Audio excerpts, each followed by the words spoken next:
गर्मियों की एक शाम जब सूरज ढलने लगा, एक छोटे से गांव में अयान नाम का एक लड़का अपने घर की दहलीज पर बैठा था।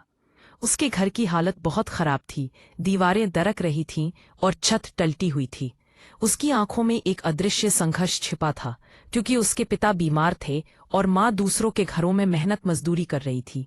अयान रोज स्कूल जाता, लेकिन कई बार उसे भूखा सोना पड़ता था। एक दिन स्कूल से लौटते समय उसे सड़क पर एक फटा हुआ 1 रुपये का नोट मिला। उसने नोट उठाया और उसके मन में ख्याल आया, मैं इससे क्या कर सकता हूँ, 1 रुपया तो कुछ भी नहीं बदल सकता।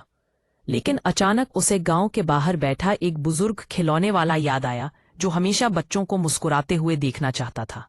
अयान ने सोचा कि शायद यह 1 रुपया उसके लिए कुछ बड़ा कर सकता है।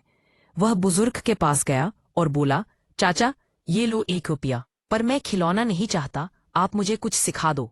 बुजुर्ग ने मुस्कुराते हुए कहा, बेटा, चीजें छोटी नहीं होती, सोच छोटी होती है।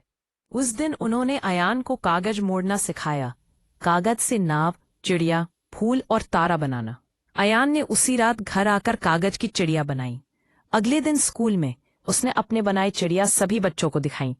बच्चों की आंखों में खुशी की चमक थी। उन्होंने चिड़ियों को इतनी पसंद किया कि वे पैसे देकर खरीदने लगे। 1, 2, 3। धीरे धीरे अयान रोज दर्जनों चिड़िया बेचने लगा। उसकी मेहनत रंग लाई। कुछ दिनों में उसने इतना पैसा बचा लिया कि घर का खर्च चलने लगा। जब उसके पिता आखिरकार ठीक हुए तो उन्होंने अयान से पूछा, तूने ये सब कैसे किया? अयान ने वह फटा हुआ 1 रुपए का नोट आगे रख दिया और मुस्कुराते हुए बोला, बाबा, बड़ा पैसा नहीं बदलता, बड़ी सोच बदलती है। इसलिए अयान ने सीखा कि छोटी चीजों को तभी छोटा मत समझो। इंसान जीतता है अपनी सोच से, हालातों से नहीं।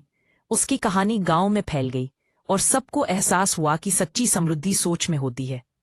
Like, share, subscribe crane.